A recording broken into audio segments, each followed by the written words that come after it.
Okay, we are live, but it's okay because I haven't officially started yet. So to all of you people who are watching, you know how I am. Your friends, how you doing? Hang on, we're gonna be with you in just a second. Make sure my sound is up. Test one, test two. Everybody hear me loud and clear? Mellow. May not be as happy about that as you are right now. A little bit later on down the road, but hey.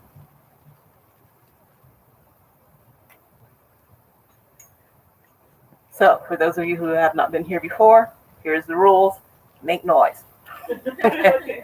Laugh, scream, clap. Holy dances, I can't film, but I'll talk about them. Okay.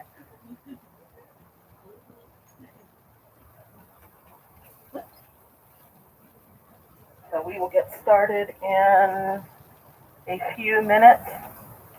To all of you lovely people who are online with me right now, Meredith, I saw you. Betsy, I saw you. For those of you who, did not come online with me today, Santa Claus will be talking to you.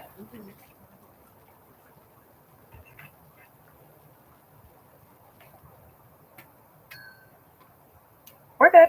Okay. I'm just chatting, we're just chatting live. We're good. Anybody want a glass of wine or a ginger cocktail? Yeah, we got time.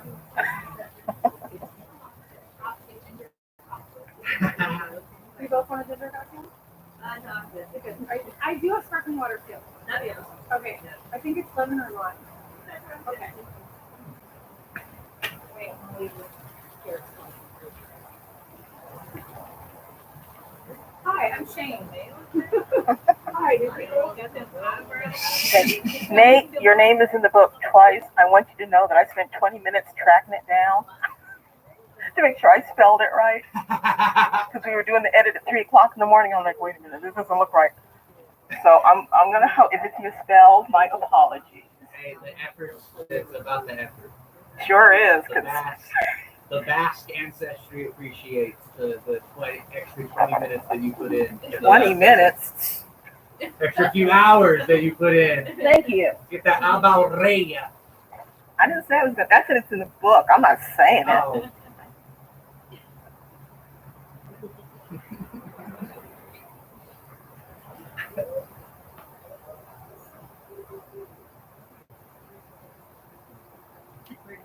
So while we're waiting, let me show you lovely people. This is the book, y'all. Can I get some applause from my background audience? Okay, I'm going to have to give applause lessons. This is so embarrassing. Okay, here's the deal. Y'all just gave me what's called oatmeal, which is, it's cold, it's nasty, it's sticky, nobody wants to deal with that. Okay, I need crisp cereal applause. I need Snap Crackle Pop applause. I need Missy Elliott and Luda applause. Okay, let's try that again. We're going to practice. 1, 2, 3. Thank you. To those of you at home, I know, really, it breaks your heart, don't it? Okay. We are going to get started in a few minutes. This will be edited out. I'm just letting you know. Maybe it won't. Like I said, I like the live thing. I like she's interacting with the audience, and she's a real person.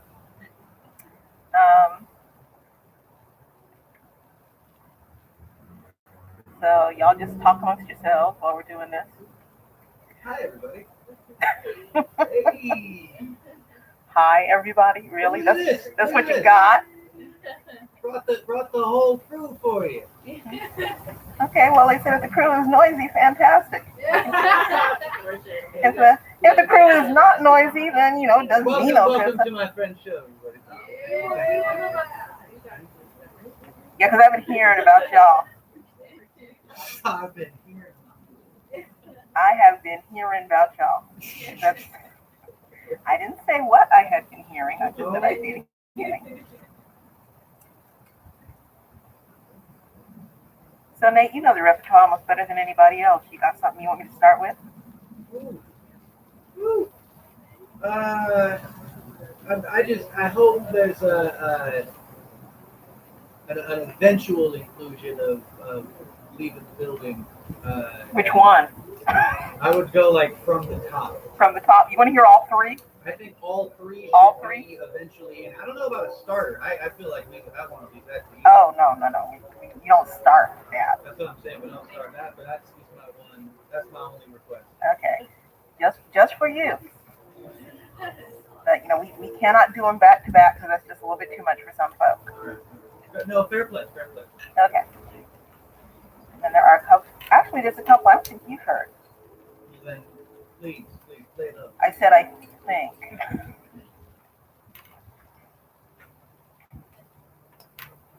So again, for you, for the folks at home, here's the book, Lovely and Suffering. You can get it at Barnes and Noble. There are myriad other platforms. You can pre-order it now, and then supposedly as of June the 8th, you can go ahead and just walk into a store, and it will be right there waiting for you to pay whatever it is I'm charging. I really can't remember. But big.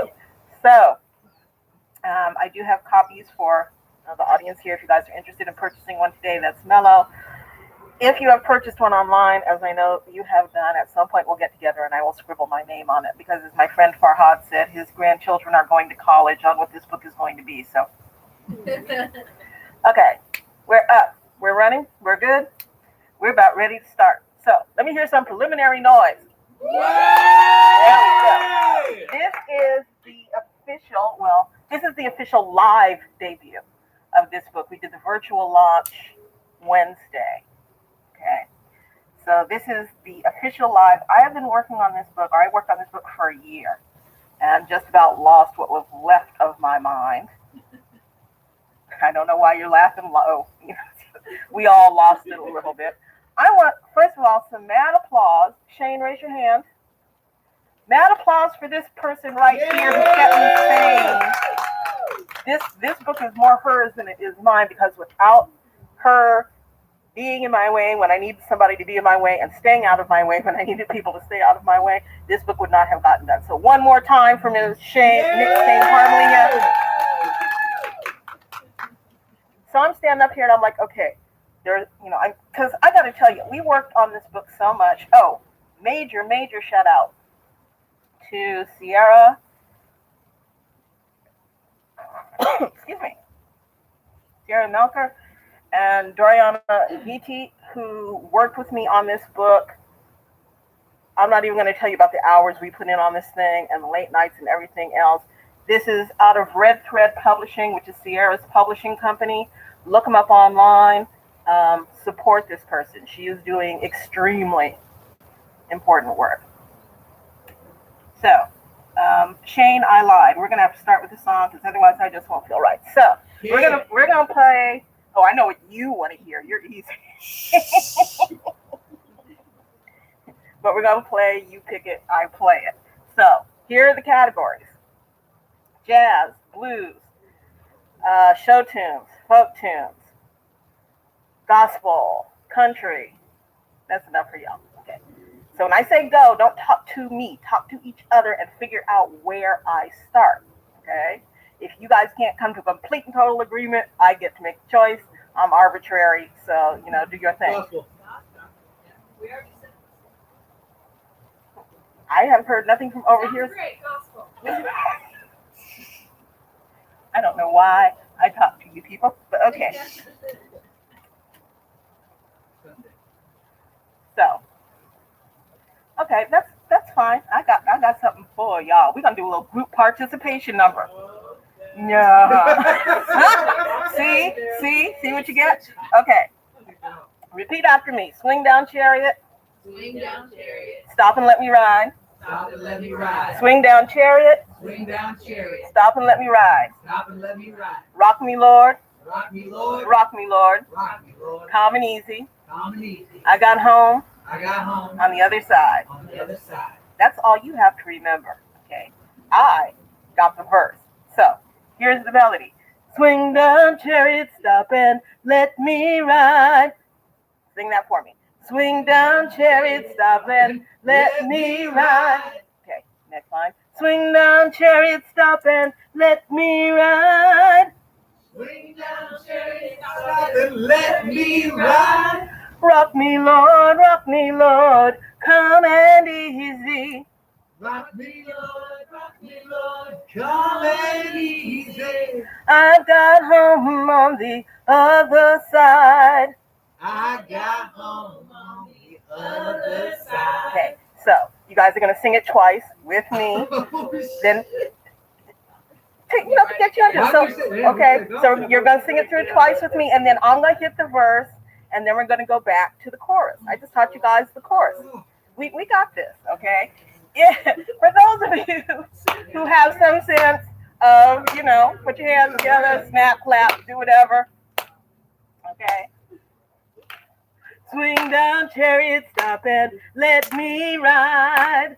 Swing down, chariot, stop and let me ride. Rock me, Lord, you're singing with me.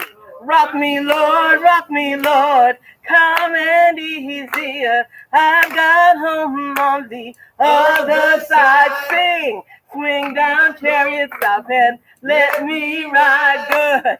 Swing down, chariot, stop and let me ride. Rock me, Lord, come and easier. I've got home on the other side. If you get there before I do, then tell my friends I'm coming through. Oh, rock me, Lord, come and easy. I've got home on the other side. So swing down, chariot, stop and let me ride. Oh, swing down, chariot, stop and let me ride. Rock me, Lord, come and easy. Stop. This is the big finish, okay? Slow it down, pour yourself into it. I've got home on the other side. There you go.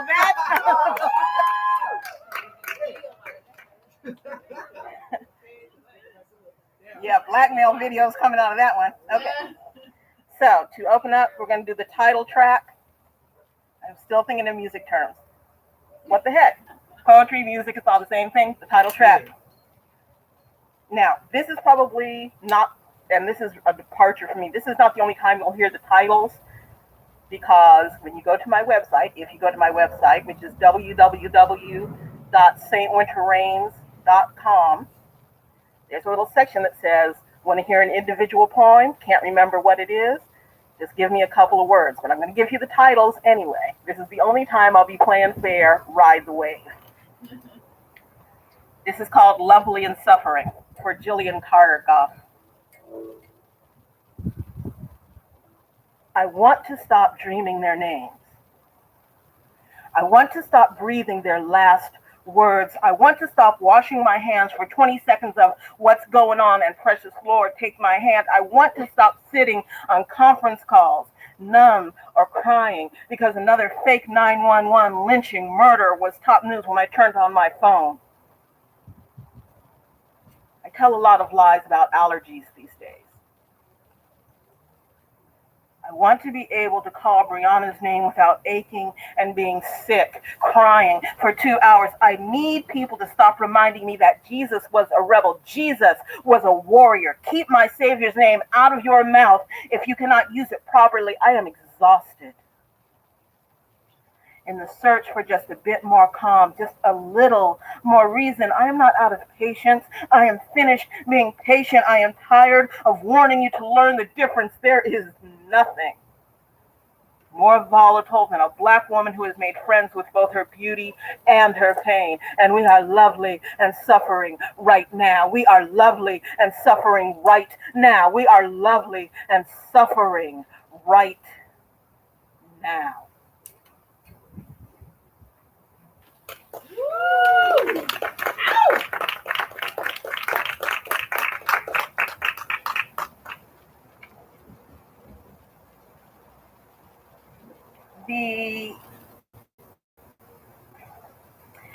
This book was hard on a couple of tips. I mean, we're all still living through the pandemic. People tend to forget that. It's still here.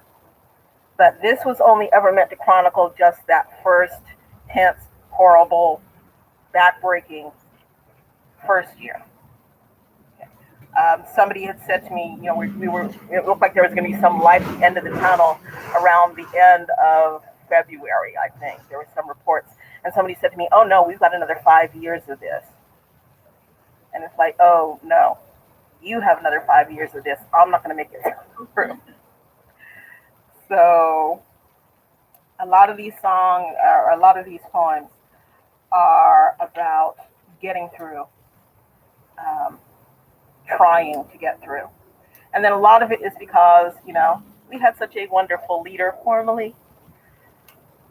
And yeah, I try not to talk about people the way that I talked about that person whose name I refuse to even use. I had to go into prayer a couple of times. But this one is one of those days where it was just not, it just was not. Here's the breakdown. I am not doing well. Just that, I am not doing well. Fatigue and worry have combined to deny my sleep. I am nerves stretched to the point of brittle resignation. Every shadow is a terror, not a curiosity or an adventure. I am living in my head because what lies outside is all chaos and uncertainty, and the fact that I can even voice that line without wanting to cry is certainly more than I was born to bear. I have the consolation of not being torn. The nausea and the headaches exist on the same plane. There is no competition between them and my fear. Indeed, they serve as a counterpoint to my anger. I am torn between hiding in some cold, dark corner of my betrayed heart or burning something down. Anger, not an emotion, being something in which I often strategy. It is messy and expensive. There are more valuable things to do and be with my time. But I am living in a place right now where every bit of what I believed, was raised to believe, is being violently murdered in front of my eyes. The prayers and beliefs that have protected me all my life are thin, wrapped in rags and huddled close as shield against the firestorm. I don't think this is a judgment or a punishment, though it would not surprise me to be proved false. I do not think this is a visitation or a warning upon the sinful, although in the tradition of certain theologies, that is how it will be defined. I don't know what this horror is, or who it will take, or how it will run. I do know it takes every strength I possess to use my faith as it's meant to be used. Some days, today, that is simply not enough. I have not the energy nor inclination to be a warrior today, to be strong today, to function past simple survival. There is no room for heroics or nobility. I can't even voice my opposition to another burden, another disaster, another demon in my pocket. I have no solution, and I refuse to further tax a faith that is tempted to crumble under the weight of constant barrage. I am in desperation, in the struggle to keep my anger useful and focused, selfless. But today is nausea and headaches and fatigue. The bad dreams are winning. The bad dreams are winning.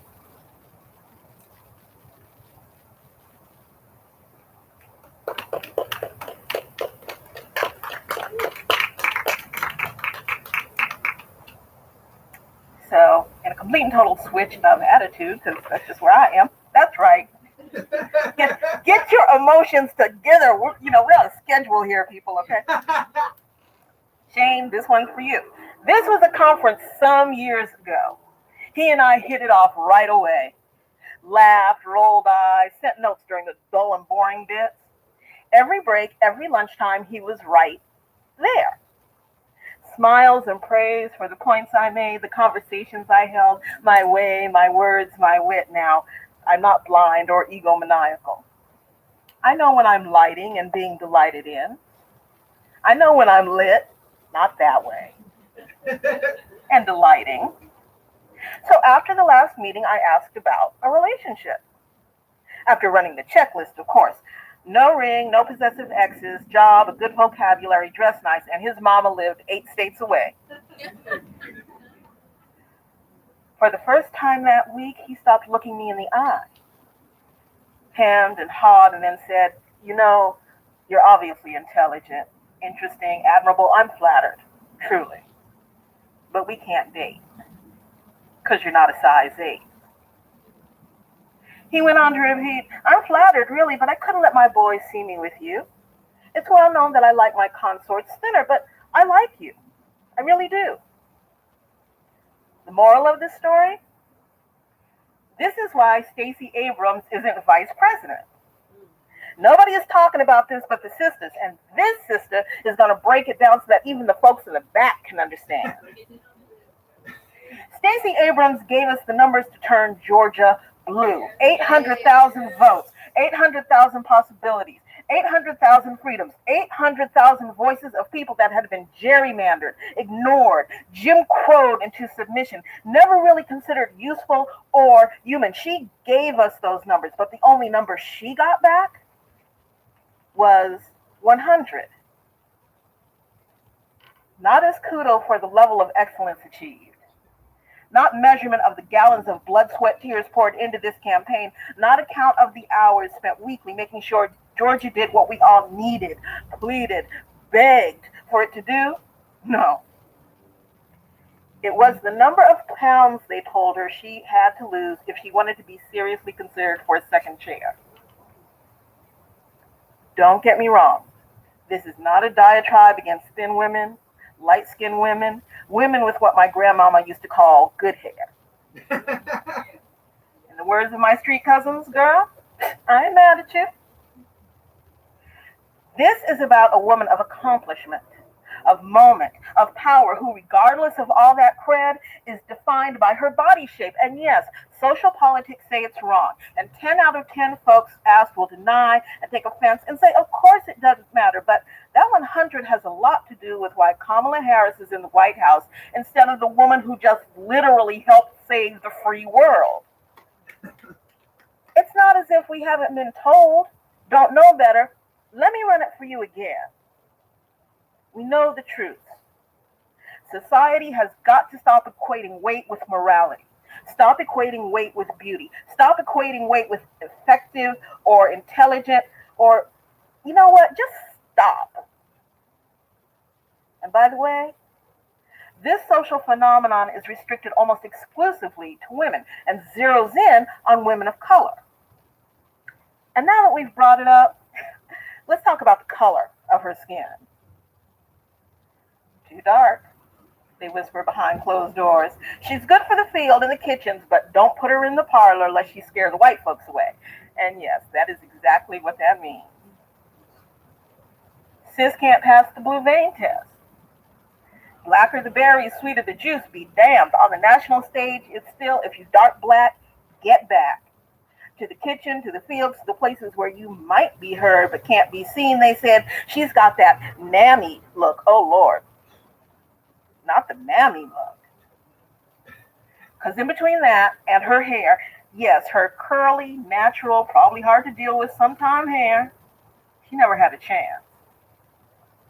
And last but not least, the gap in her teeth. Now, in East Africa, that's considered a sign of luck, but here, it's mostly seen as an embarrassment or a sign of poor hygiene or neglectful parents or an impoverished childhood or just general poverty, which almost certainly signals a shaky moral compass. And you might be laughing, but there are studies showing that there are people who equate poverty with less than sterling morality. The elephant in this tea room is this country's ongoing love affair with telling people, especially women people, how they need to look if they want to get anywhere, if they want to be seen, if they want to be valued or of value. That's supposed to have gone away by now. It hasn't. It didn't. It won't. This woman didn't just deliver an entire state to Biden on a silver platter. ribbons pressed and curled, she sent a message to that deposed idiot that said, boy, you need to stay out of our house. Don't ever come back down to Georgia because the sisters are waiting on you. For the uninformed, it is never a good thing when the sisters are waiting on you. But she is too fat, too black, too direct, destined to discomfort the white folks. So America will do what America does. Use her, field hand, take what she makes, house Negro, let her clean your messes, raise up your neglected children, mammy, then lay up in the bed with her if you're desperate or it's convenient. But when it comes time to pay her back for her time, brilliance, and dedication, when it comes time to pay your debt and give her the world she has earned, there's a lot of throat clearing and because why, and looking anywhere but to the ground or up to the sky, some worn and tired, let's give her roses now stickers, and the dangling promise of governorship, about which I have my doubts.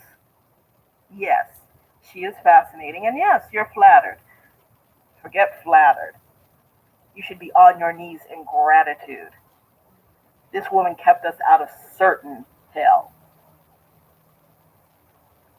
The praise will be more the praise you give a good servant, not an equal partner. The praise you give an asset, not a necessity. You like her. You like her a lot. But what would your boys say? Let's be real. America and Stacey Abrams might dance, might flirt, might hook up for a minute. But it will never be anything more serious. Forget a marriage. They can't even date. She's much too black. And she's not a size 8. Woo!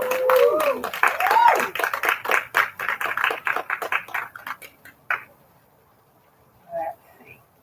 So, we had a little conversation. Nate and I had a little conversation. And he said he wanted to hear all the Karen points. And I said, okay, that's fine, but I can't do them, all at once. There's got to be a little, in between. So, we'll start with the first one. And I was about to say ease our way on in, but that's a lie. We're going to start with the first one and torpedo our way into the other two later on. But this is called Karen, your mammy done left the building. For Brenda, Shane, pronounce the name for me because I'm going to screw it up. Aguirre. For Brenda Aguirre, who is not here, who I'm talking about, yes, live on YouTube, because she has yet to hear any of her poems in person. That's okay. I'm going to keep talking about her until she shows up. So this is the first one. Karen, your mammy done left the building. Step 1, make it all about you. Step 2, do your best to justify your ignorance, action, lack thereof, or faux pas. Step 3, cry. It's supposed to make me feel bad. I am so tired. Step 4, get defensive. Step 5, self-deprecate just a little. Step 6, cry again. Let your voice go up half an octave. The cell will be stronger, not more convincing, just more noticeable. I am so tired. After all, this is all about creating tension and getting even more attention, right? Step 7, use the code words. We're all sisters. I do support your people. I am not a racist. Invoke the husband, best friend, former inamorata, current partner, so that we know you have been liberal in public. And that makes it real. Hence, only the Lord can judge you. Step 8, keep up now. Look delicate and hurt. Get that lip eyelash action going.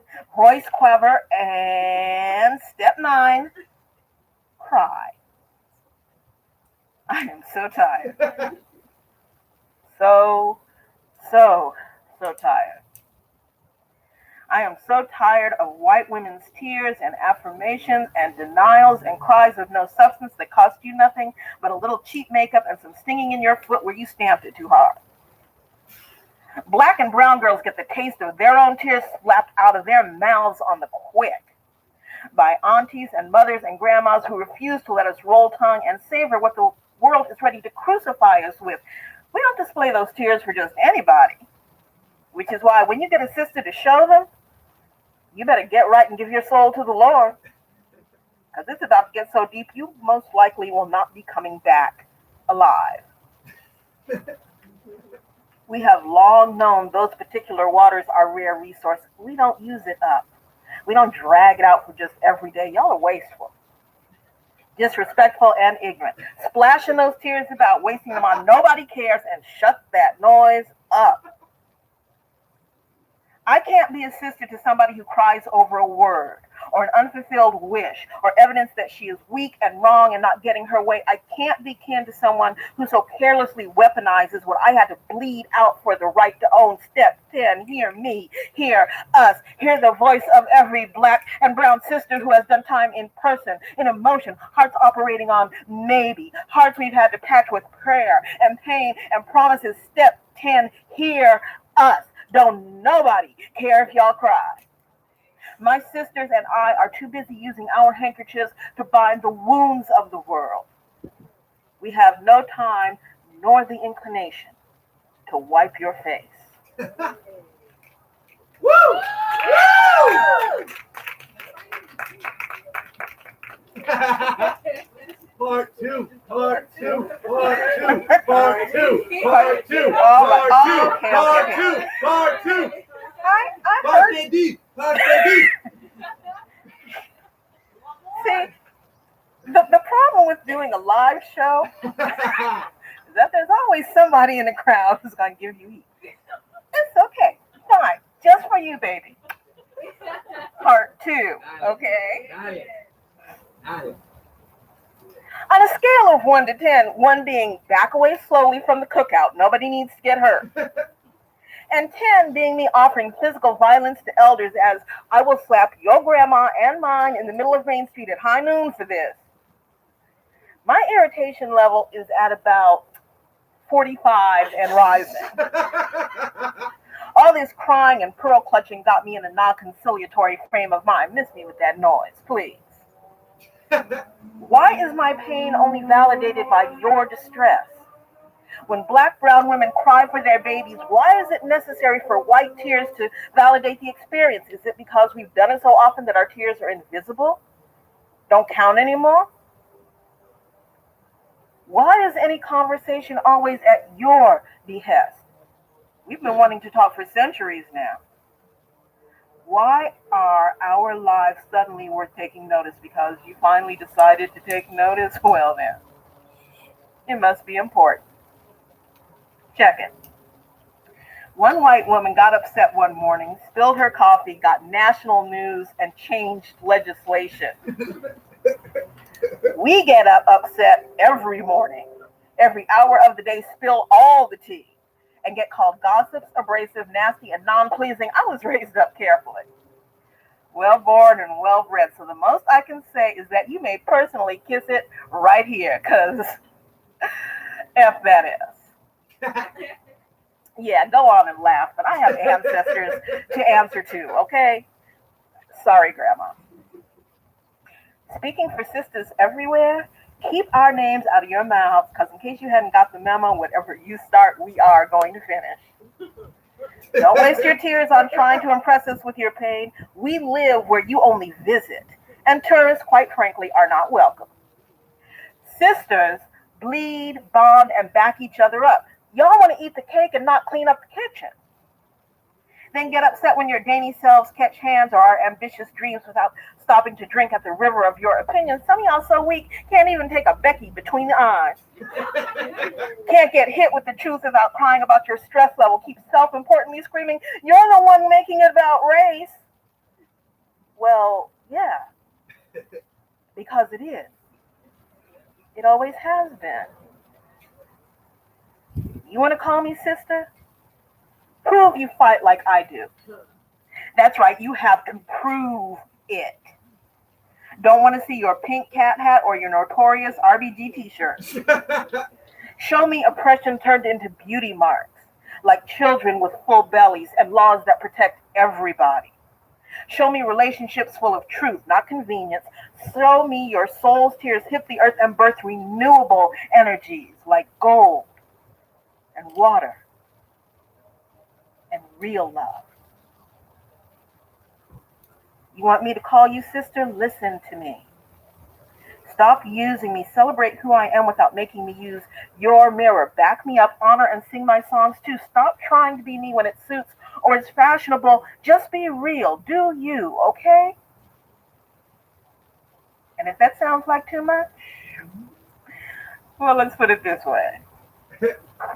If after using my milk to suckle your children, after raising those children so they could sell or slave me and mine, after scrubbing your floors and your clothes so you could go to fundraisers where I got talked about as the problem, after giving the backseat in movements I bled out over, after moving ahead as an exemplar of my sisters, only be judged by the standards by which the world celebrates everything you do or say or decide to be, is after all that, you decide we're ungrateful or impatient or too angry. You know what?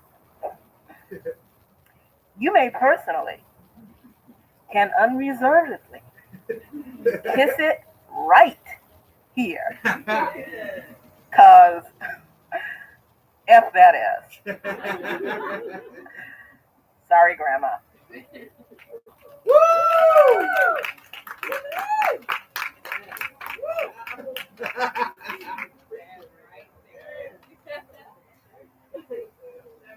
So let me hear a little noise. Y'all having a good time so far? Good time. Okay. So on a somewhat more, I won't say a lighter tip, that's a lie, but in somewhat different parlance and cadence.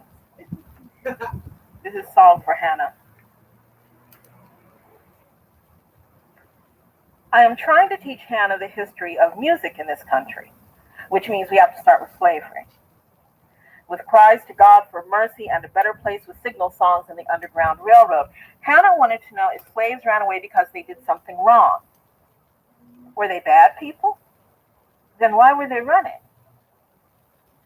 Hannah is in the 4th grade. Her school ignores Black History Month. Apparently, they do not find it relevant to a Christian education. I got sick to my stomach, upset, angry, but tried to answer, still needed to answer. I did what I could, but her parents should have done more. I did what her school should be required to do. I am so tired of people raising their children to not see color.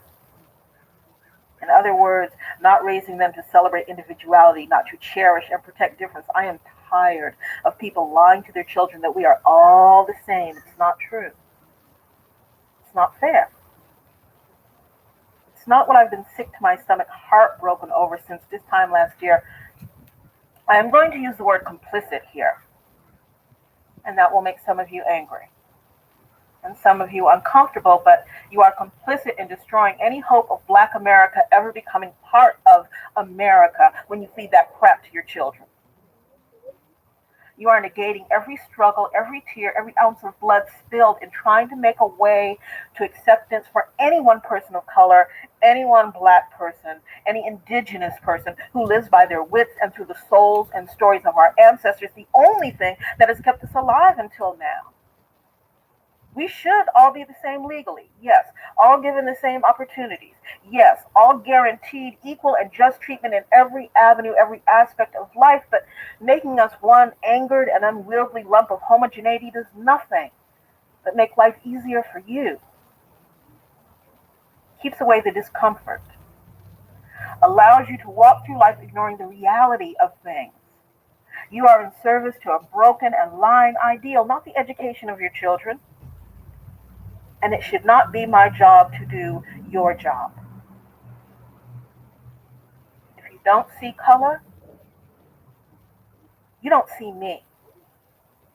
If you don't see differences, you are dismissing the lives and realities of 3/4 of the planet.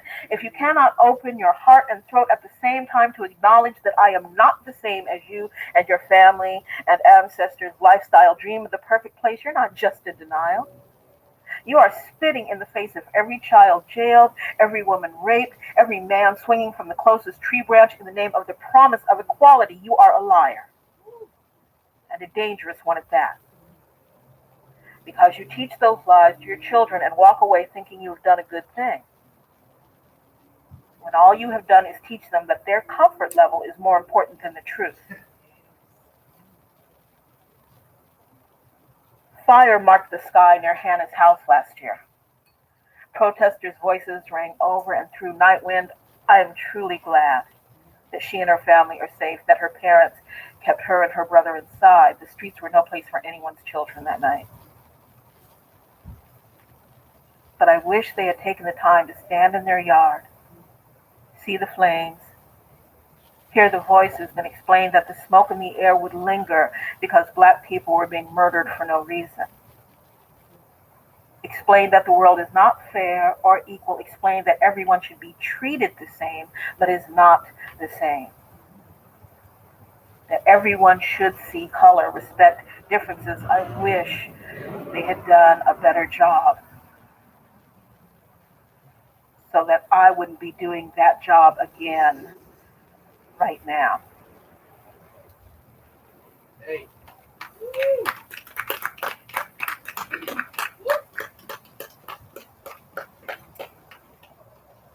So I want to give a shout out to all you folks who have been running for Brianna every weekend. Yeah. Stand up for me. Give yourselves and each other a mad round of applause because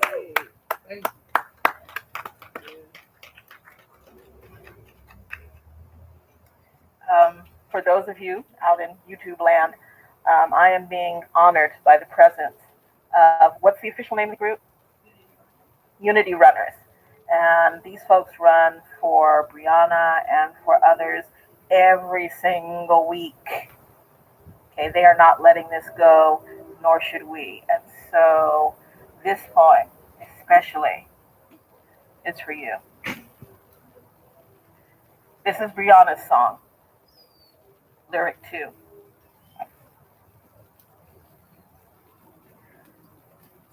"27 erased by 8 equals blood on Daniel Cameron's hands. 27 erased by 8 equals no more dreaming and still no justice, even now. 27 erased by 8 only equals more struggle and rest in power, and I know that mother's tears falling century down century did not keep you safe. I am sorry that our soft voices and white-gloved hands and choir singing were not enough to keep you safe. Sorry that trying to fit into this tapestry, sacrificing to fit into this supposedly sweet and welcoming tapestry was not enough. Our not being angry was not enough to keep you breathing.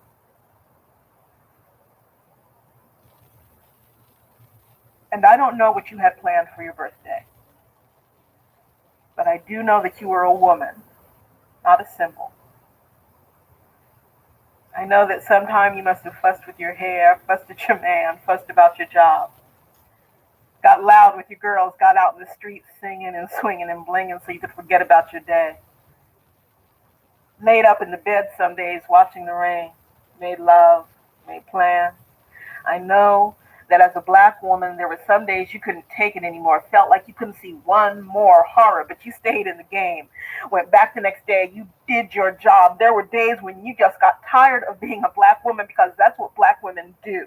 That's who and what we are. We did everything. We trusted. We prayed. We did everything we were supposed to. We trusted and prayed and held our heads up and made way out of no way. We took it. We worked with it. We held on, held it down, did the work, held it down, held it together, held on and on and on while this country, this place did every wicked thing it could to tear us apart. We did everything we know. We used every way we know every day and night, living the way we are supposed to live to save our children, and it still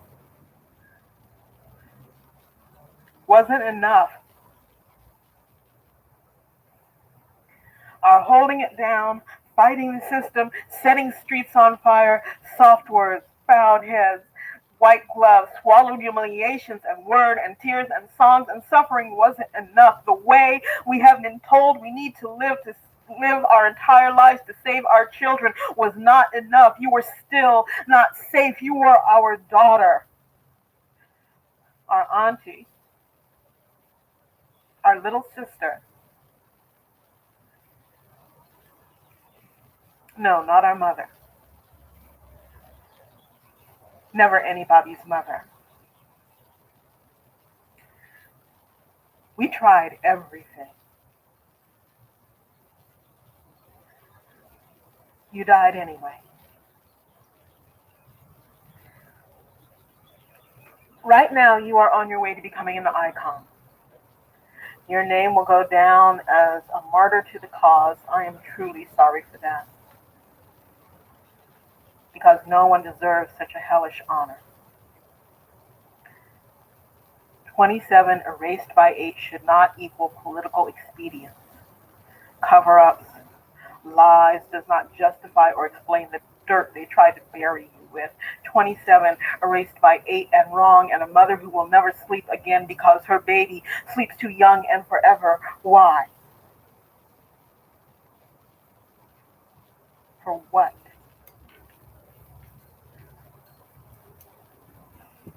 All she wanted, all anyone ever wants, is to be human. Flawed and free and human. Flawed and alive and free. To be human.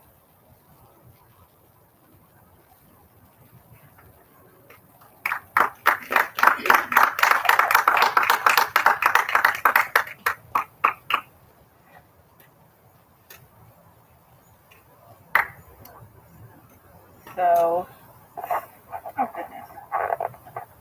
Okay. Let's just take a moment and breathe on that one.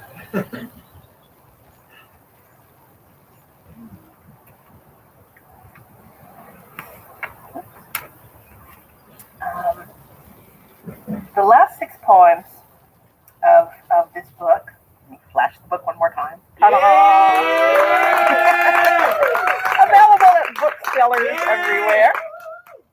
The last 6 poems I wrote just all in a clump. You know, they were just driving me crazy. And I knew they were in there, but they wouldn't talk to me. And so the night before the deadline, like, they all came all at the same time, and I'm like, look, wait. And I had been talking to a couple of people about a little incident that, at first it kind of pissed me off, and then it just kind of made me laugh. So this is called For Mademoiselle de Neige, which for those of you who do not speak the language means for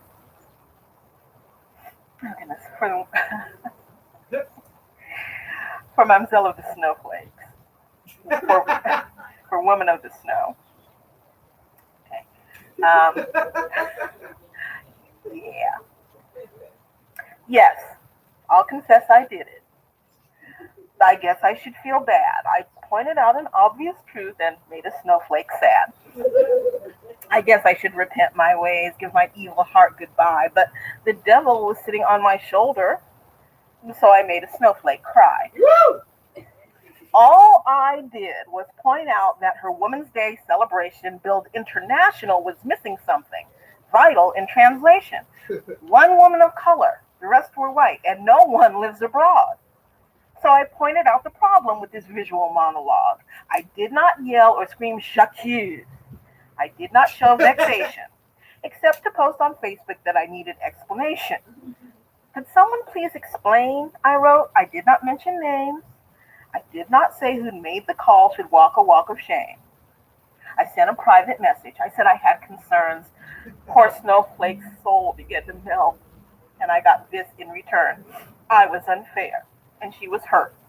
She'd done her very best. You could almost see the tiny tears dripping onto her avatar's breast.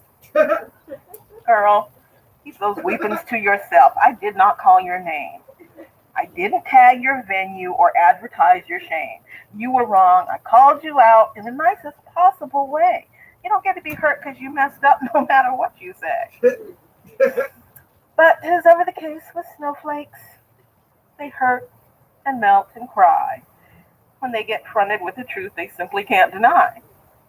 See, polar caps are melting. It'll keep on getting hot. You'd be safer to just say truth in defending what is not. Righteous anger doesn't play that well. Where no righteousness exists, you screwed up. Admit it. Fix it. Move on. Don't stupidly persist. And when my wicked life is done, I'll answer to Pete on high about how and what I've done whilst here on our marble in the sky. I'll be proud to say I did mostly good. Folks went low.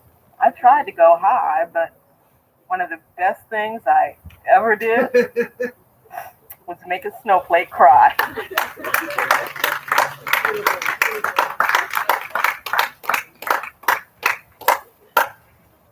So I've got a couple more pieces for you all. This one I wrote early on. Actually, there are two that I'm going to do back to back that I wrote early on. Because there was a little bit of, how shall I put this genteelly before I start now? There was a little bit of BS going on, some big time hypocrisy, and it started to grate just a little tiny bit. This is called Lather Up. There was no running to sterilize, isolate, wash your hands, wash your hands, wash your hands, when the AIDS virus swept through Africa and threatened to decimate an entire people. Where was all this concern for cleanliness when the Cohen family flooded the ghetto with opioids? Because that didn't become important until white folks were affected, and then it became a crisis of mass proportion.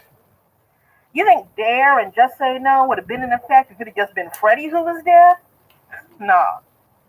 Chad and Muffy had to pop, shoot, sniff before it got to be an issue. Let me tell you what. If this COVID only affected black and brown people, you wouldn't be hearing anything about it. Except for a whisper of, you see what those people bring in when you let them in? A handful of nauseatingly woke celebrities might throw us a telethon or cut a song that we could play over and over and over again on Spotify. If this COVID only affected white folks, there would have been a cure in the first 2 weeks. As it is, where do you think the trailers for vaccine volunteers are popping up? Well, where do you traditionally find a guinea pig? On a wheel, in a cage, rootling happily through shit in the shavings and only occasionally biting the hand that feeds him. One of my friends posted, "Wash hands like you're shaking hands with the president." Girl. First of all, I do not acknowledge fantasy. We don't have one of those right now. If I ever did have to touch hand with the jackal currently in power, I would require a full-body bleach scrub and ritual burning afterward. They don't make Clorox that strong or fire that hot. The hypocrisy of this mandate for cleanliness and care chokes me so hard there should be fingerprints on my vocal cords. 44 million dead worldwide as of right now, 230,000 and more in the U.S. as of right now. How hard is this to understand? We are dying due to me first, me only, not my problem, because my grandmother is fine and my baby did not die last week, but somebody's did. Somebody's grandma died. Somebody lost their baby. How does that not hurt you? How does that not threaten to break your faith? I still have mine. My faith. But I have quarantined for the last 8 months in recognition of the fact that this is not just my problem. Imprisoned by the fact that because I am black or brown or poor, because I'm not important enough, not Republican enough, can't make any money for you enough for you to wear a mask and wash your hands. Wash your hands. It hasn't affected you. It's just a cause to complain or whine about inconvenience, whine about a liberty and rights that are not, by the way, being threatened. We're not important enough. Just not important enough for you to wash your hands, wash your hands, wash your hands. Unless you're washing them of our lives.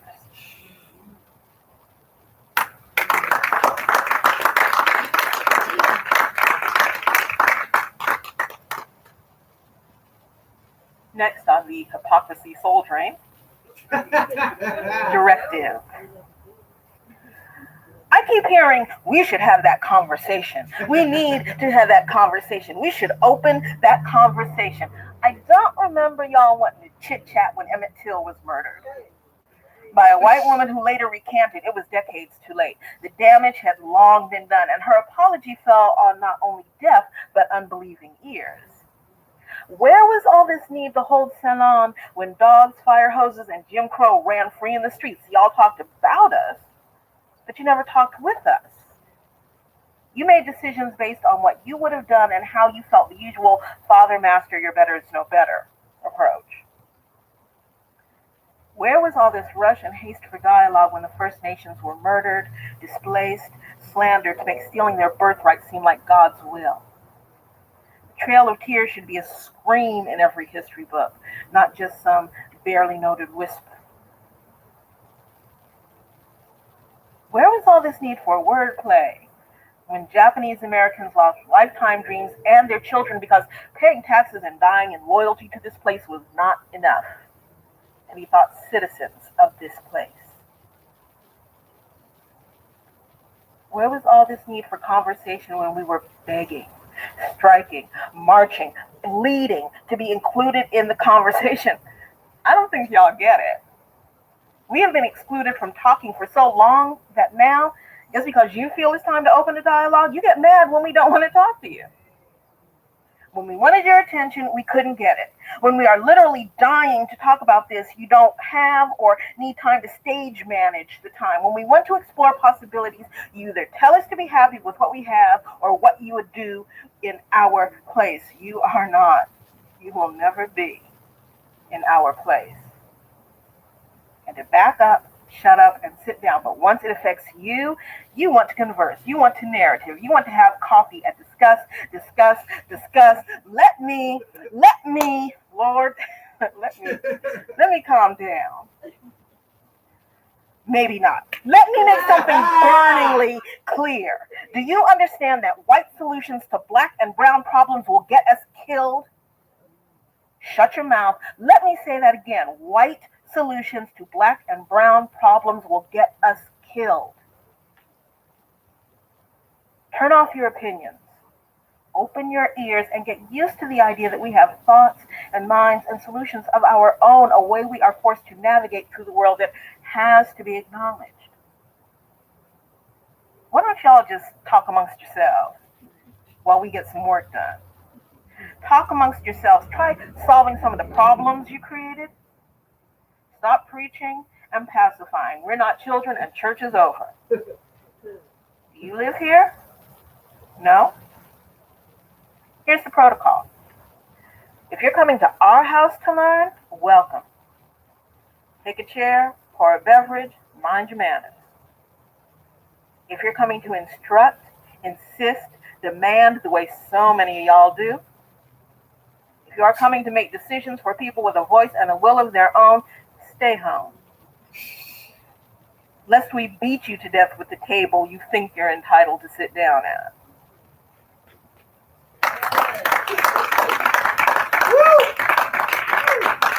Y'all are so sweet. And it has been like, oh my Lord, it has been that year. But the book is here. There will be another one following it in about a month and a half. And I've got 2 more for you. Because this actually popped up. I used it as a prompt yesterday, but I keep seeing this pop up on Facebook and in conversation and things like that. This one is called Where Were You? I just got finished reading an article, I can't remember which magazine, I want to say New York Times, Smithsonian, something like that, talking about friendships that got torpedoed during the pandemic. I think we have all, decided there are just some folks you need to love from across the street. And then there are some folks who, it's just been vaya con Dios, adios. I joyfully scissor the list once a year. On Facebook, I cheerily announce Great Defriending Eve is tomorrow. I am so excited.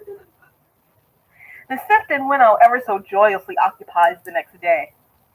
People who have stopped reaching out, people I don't remember, people who have straight pissed me off. It's a clearing out, like burning old love letters or updating your little black book.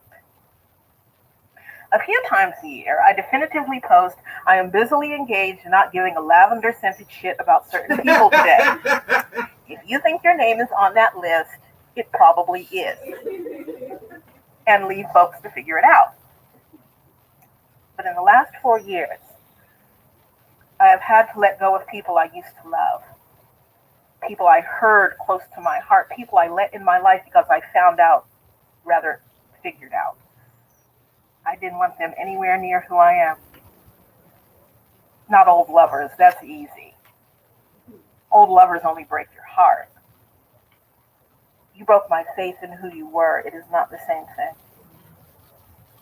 I disappeared you deliberately and destroyed any avenue back into my existence. The last years and this pandemic made sure I knew who loved me.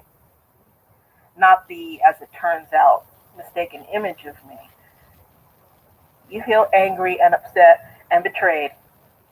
I don't care. Because there was one simple question none of you could answer. Where were you? Not a word when the streets exploded. I lived in agony, in terror. Death on every level was running rampant in every city and daring me to come out and play. Not a word when I rose and lay down and lived every single hour in tears and terror. Where were you?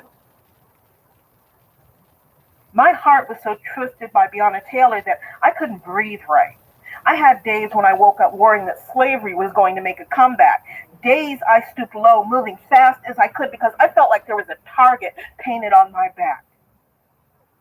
You called me friend and sister and saw people who looked like me being murdered and caged and actively told that our only right in this country was to suffer, that we should be damn glad of any attention at all. You saw what this country was doing to the ones who literally built and maintained this country. Where were you? You were complaining about how the women and children you housed weren't grateful enough to you. About not understanding why I was so upset of photo ops you sent me with Melania Trump surrounded by black children and brown orphans. You were condescendingly telling me how naive I was to believe that a Hispanic mother with 3 small children who had never before been in this country, who had never even seen an elevator, couldn't navigate her way around 2 major airports in strange cities. You said there would be lots of people who spoke Spanish, lots of space for the benches where they could rest for 16 hours. You were busy asking me about stupid trivia on Kamala Harris and curtains. I stayed civil. Voice low and reasoning. I ran interference and token patrol all at the same time. So you could feel relevant and woke. I will own that bad. I did it far longer than I should have. And when I got tired of that role, when I snapped, you got your feelings hurt. You were wounded by the fact that I was barely hanging on some days. And it was reflected in my voice and manner of address. I was isolated, breaking, bleeding out, losing any belief I'd had or held in this country, what it was supposed to be. Haunted by the obscenity of people dying without being able to see loved ones. Terrified that people that I loved would die without me being able to say goodbye. Afraid I would die. And all you could focus on was how I wasn't the same. I wasn't consistent. I wasn't trying to be nice, be upbeat. What actually happened was I stopped being your available Negro. Right now, I am carrying so much anger that I am literally sick. My stomach in knots, ready to throw up, and that is on you. And the ones like you who do not understand that I owe you nothing. I walk through this world so much differently than you do or ever will. I will not be bothered to explain to you, nor should I be. I have tried to explain it too many times before. Then you only listened long enough to respond, not think, not feel. Do I miss you? Sure. But you're fading like all the ghosts in my life. The ones who truly hold my heart stand around me strong enough so that I will heal. Quite well enough. And very, very soon.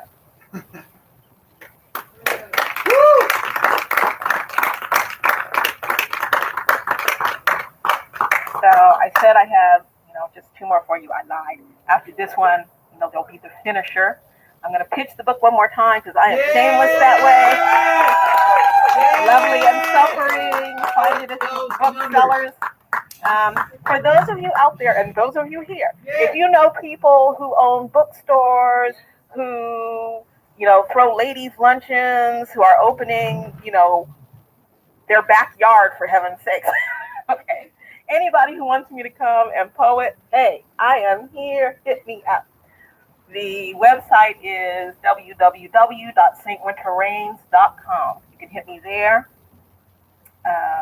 Or you can hit me at my email, which is poetswind@hotmail.com. I try not to play favorites. Okay. I have been told that choosing one of your favorite poems is like choosing your favorite child. That would be fine, except for every mother I know has always said, okay, I'm not supposed to, but I really do have a favorite among my kids. So this is now my favorite Karen piece. And it's also the last one. Okay. Yes, it's about, and then there'll be one more poem and I'll let y'all go. This is called Karen, Your Mammy Done Left the Building. She needs. I am reading my 5th story this week about some Anglo chick who lost her shit, showed her draws, as my southern cousins used to say, and went live on a sister in public. Then got all puddled up when she got called on aforementioned shit. She apologized. We laughed. And she got mad again. I mean, for real, y'all, sisters got things to do. Your saltwater machinations, manipulations have ceased to be an object of pity or interest, and the fact that we no longer give half a damn really has you up in arms. But I do want to pause and give a shout out to the incredible amount of energy it must take to be your dainty and breakable selves these days. In between the fragility, weaponizing tears, and the tone policing, you wonder when white women have time for anything else most days. It must be exhausting. All that running from imagined slights and or the truth, all that actually having to behave like an ally. I said behave like one, not be one. So you can make your daily, weekly, hourly proclamations about the level of your wokeness. Must have you bending deep and gasping for air. Tell me, what kind of tennies y'all use? Because my true allies, all my sister girls, been digging in bare heels, bare hands, bared breasts and hearts to delay, clean up, escape the mess you leave in your wake. Those tears just leave us slick and nasty for us to slip and break our hearts on. But I understand. When one is fatigued, one cuts corners. After all, the goal is the finish line, where you can be cautiously, carefully handled, wrapped in old lace and cotton wool for the rest of your life, promising the same for your daughters. I know. Y'all are tired. Poor things. Having to slog through being told, be honest or be quiet. Having to make your way through having to make account of your actions well. No orange slices and water from us. No comforting bosoms upon which to lay your misunderstood and addled heads. No iron tablets or pep talks your tears and tantrums so I can seem correct. Non-apologia. Stopped being important or taken seriously as soon as this country ripped apart our wounds and made us wash in the corrupt and filthy blood. Made us stir our tears into tea that you thieved and drank, declaring the thirst to be equal, declaring that we would all drink the same because sisters share. Yes, you're right. We do. You don't. Selfishness is exhausting too. But we know y'all are tired. What with calling the cops, making complaints, asking for the manager, telling us to be quiet, telling us not to cry, and getting in your ally points. is 10,000 more, and you get a blender. So we'll be getting on. Pack some lunch, pack our shit, and get. We will not be returning to hold hands and white noses ever. Because for the last time, Karen, your mammy done left the building. Y'all take care. And get some rest. Yeah?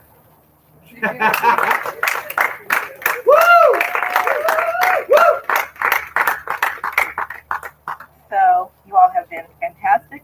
I have had a really, really good time. I anticipate having launches like this for the entire summer. Yeah. But I'm never going to have a crowd as live as this one. Yeah. Give yourself some. So, the last poem, I have to end out with this poem because this is the reason I am here. This is called Quote. This is actually what, 1, 2, almost 3 now, albums back.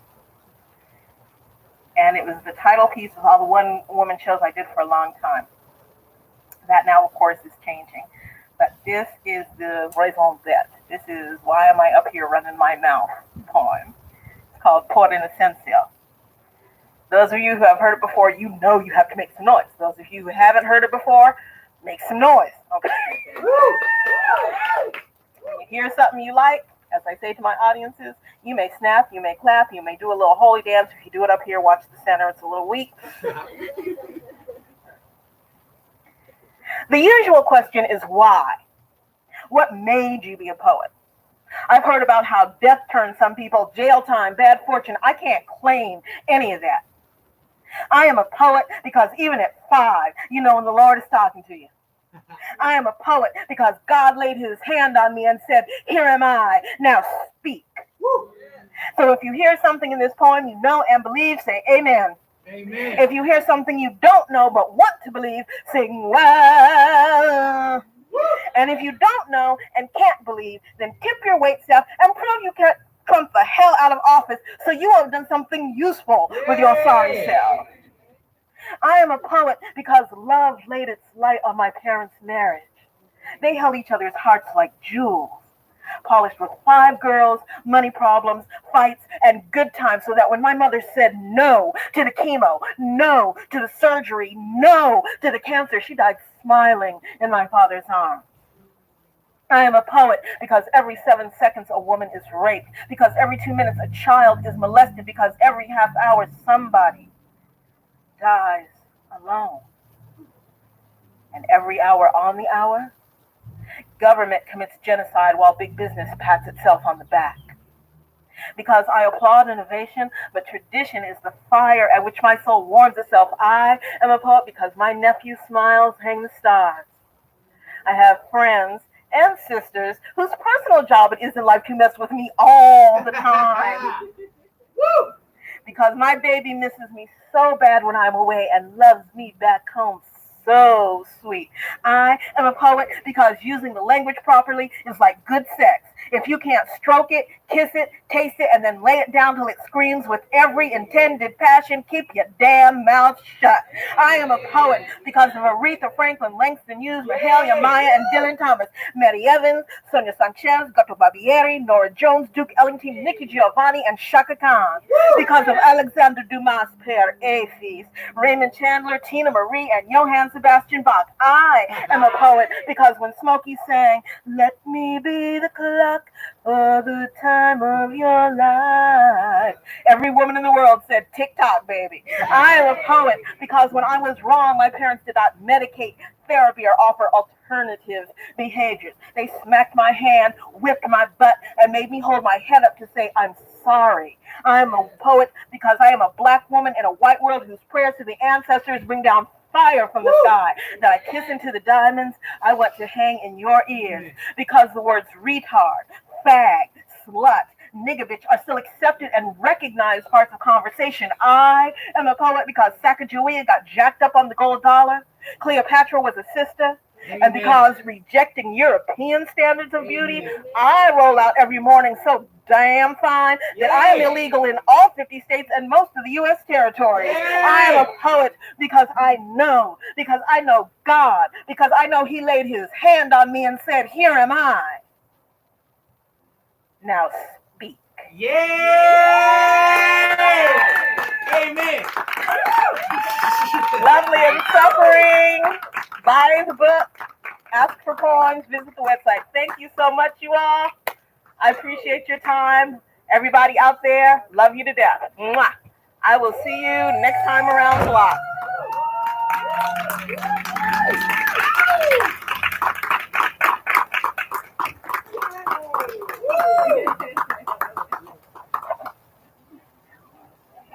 Okay, that was the best one so far. That was awesome. Ooh. Ah. Right? Okay. Bye, everybody.